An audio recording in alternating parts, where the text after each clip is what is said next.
Hey, welcome to today's episode of Make Today Mammoth. I am Dallas Hardcastle, your host. I am excited for you to be here, and today we are going to be talking about the hidden force that will latch onto you and keep pulling you downward unless you are able to recognize what is this force, why does it keep pulling you towards the middle, and how to be able to escape it for good.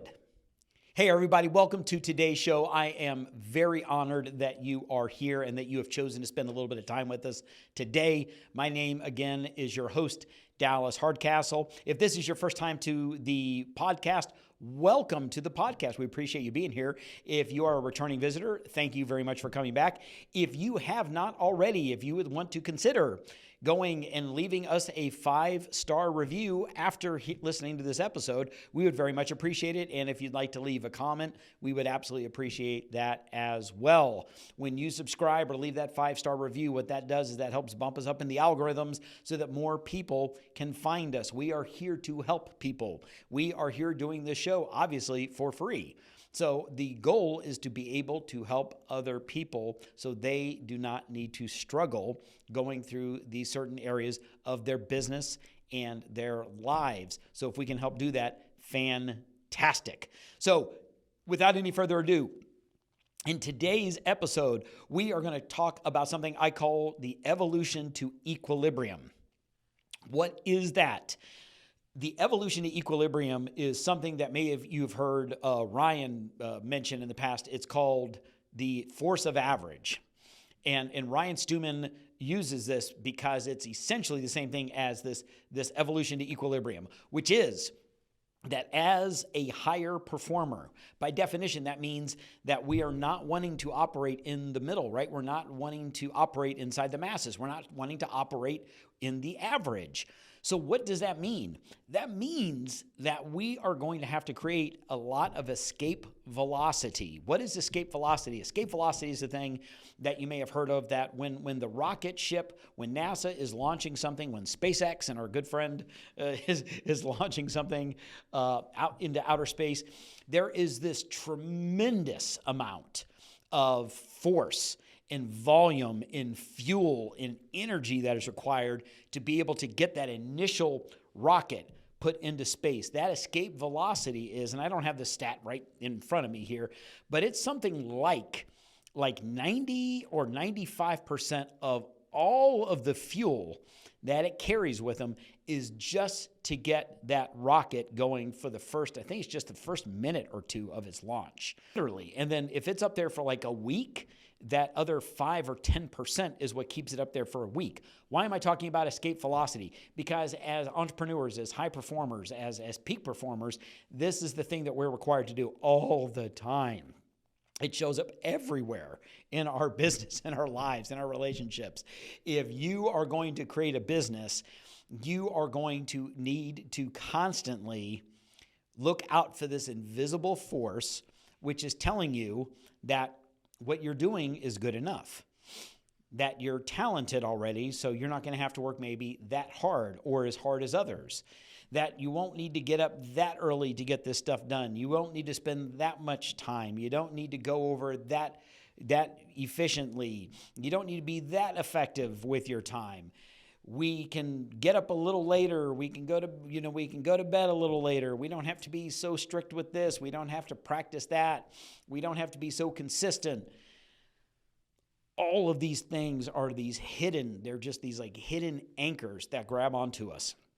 And these hidden anchors are wanting us to fight through this evolution to equilibrium. They're us needing to fight through wanting to be extraordinary, being required to create our own escape velocity, that if we want to be an amazing speaker, we can't show up and do 80%. If we want to be an amazing presenter, an amazing teacher, leader, mastermind, webinar, business, coach, consultant, any area where we have the opportunity to show up consistently for a long time and to become extraordinary, we can't show up at 80% and hope that it still works out for us. We can't show up at an average rate over an average period of time and hope for extraordinary results. We are required to be able to show up with this escape velocity. We're required to do the things that they're not going to feel, quote unquote, natural, normal to you. I want you to understand, friends, this is so normal that I think sometimes it's like, it shouldn't be this hard, or it shouldn't be this difficult, or it shouldn't take this long, or, oh my God, I shouldn't have to go through this process or this amount of pain for this, this long, this period of time.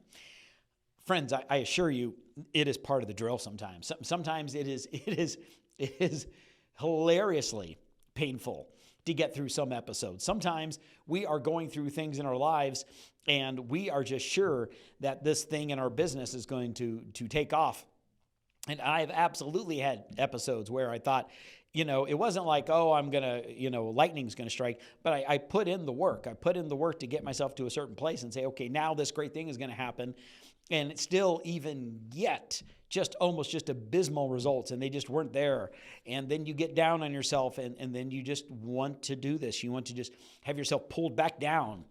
That force of average, that evolution to equilibrium, meaning that you want to show up at an average rate. You want to put in the average work, and you're going to look around, and that's the problem with most of us, unless we are just already running in just these elite circles. Most of the people we know are family members, our friends, maybe a lot of our colleagues, people we grew up with. These are just going to be people that are not looking to be the best. They're not looking to be the 1%. They're not looking to be extraordinary. They're not looking to be amazing, otherworldly. They're looking to be kind of, good enough, maybe a little bit better. But as soon as we, on that 1 to 10, that curve, and 5 is right in the middle, if you're trying to get up to just a 7, the forces are trying to pull you back to 5, because equilibrium is where we're most comfortable. Equilibrium is where we can rest. Equilibrium is what feels natural to us. Equilibrium is where we don't feel likely as much stress or anxiety or overwhelm or sadness. We don't have those feelings when we're in the middle, when we're at 5, when we're in equilibrium. We get on the other side, things start to get really bad. Well, then we start to get really uncomfortable on that side. So then we want to move ourselves back up. Gail Hendricks a lot of times talks about this as that analogy for the thermostat, right? Of that when we have our thermostat, if you're comfortable at 72 degrees, we do a lot of things in our lives. There's a lot of stuff going on up here, a lot of motor rehearsal, a lot of storytelling that's telling us to stay right at 72 degrees. Because when that thermostat starts to go down and we start to underperform, good news is that we're like, oh, it's getting to 67 degrees, starting to get a little cold up here. I need to kind of, ramp things up a little bit, do a little bit more, show up a little bit more of this, do a little bit more of that, send out more of these, make more calls, build my team, invest more time into this area, that area, and then we can get that thermostat back up.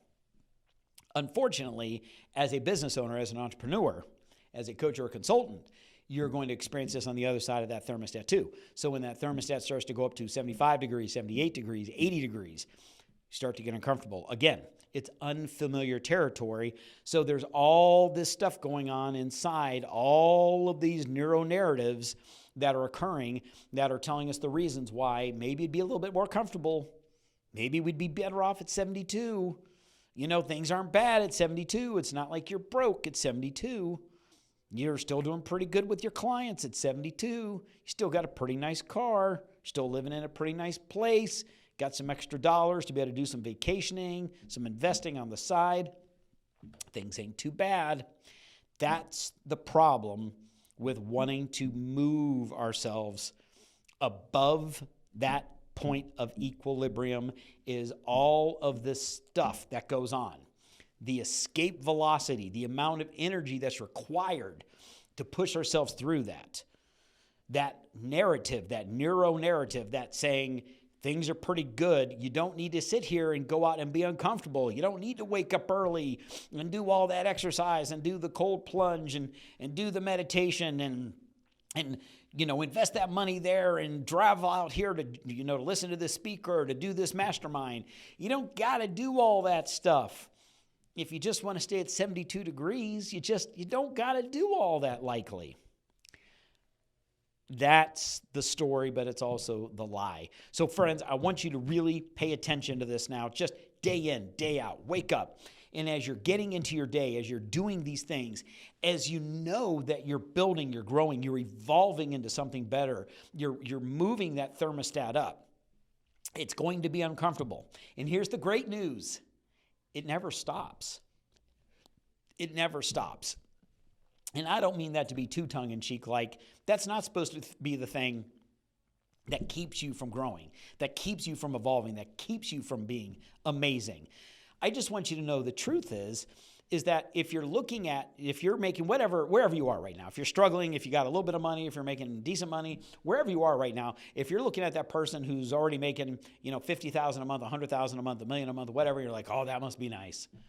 Oh God, I can't wait to get there. That must be nice. Just be able to kind of be on cruise control and have life so good. Friends, I tell you, they're mastermind members of mine. They are mastermind brothers of mine. They are clients of mine. That doesn't go away. It's never gone away for me. It does not go away for them. That next thing, the next gig, the next engagement, guess what they're doing to their thermostat? Like when it was 72 and then they would go to 75, that was uncomfortable. But now maybe some of them are operating around 100 or 110 degrees. But guess what? These are driven, ambitious people. So when they're at 110 degrees and they're going to look at, and guess what they're shooting for? They're not shooting there to hang out at 110 or, God forbid, start really getting lazy and allowing that to fall down to 100 degrees, 90 degrees, 85 degrees. No, if they're at 110, they're looking for a way to get to 115 or 120. Friends, it doesn't go away. That feeling of wanting to be able to just cruise a little bit can always be there. That feeling of wondering, how much of this do you deserve? How uncomfortable should this be? How hard should it be? How much effort? How much consistency? How many days in a row are you going to be required to do the thing? Because it still doesn't feel comfortable. It still doesn't feel familiar.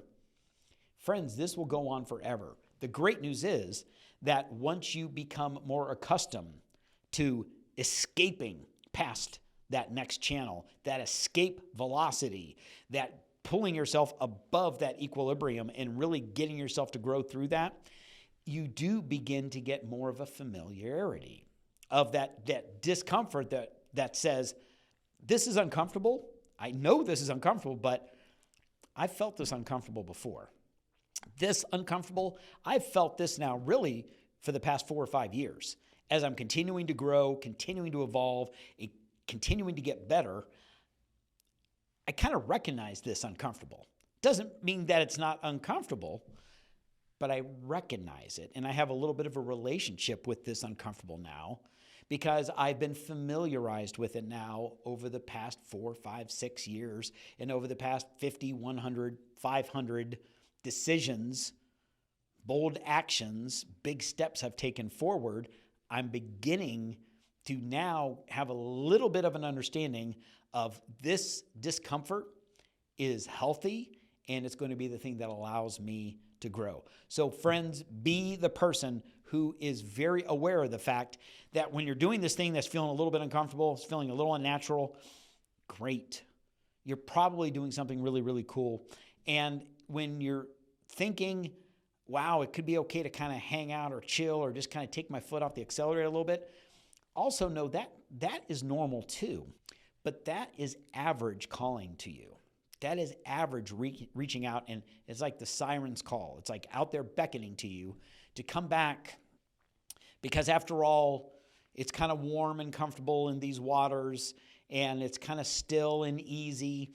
And that extra thing you're doing, the extra calls, the extra emails, the extra work, the extra effort, the extra travel, the extra time, the extra investment you're making in yourself, is that really necessary? Because at 72, you can just be there and be comfortable and just realize that no, that is not the place you want to be, that you're going to fight through that evolution, that desire to evolve back to equilibrium, and to allow yourself that opportunity to be able to grow.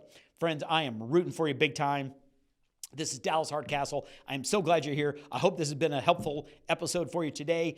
I hope you go out and just smash these goals and whatever it is that you're trying to do right now. I am so pulling for you. As always, my friends, just make today mammoth, and we will look forward to seeing you in the next episode. Take care.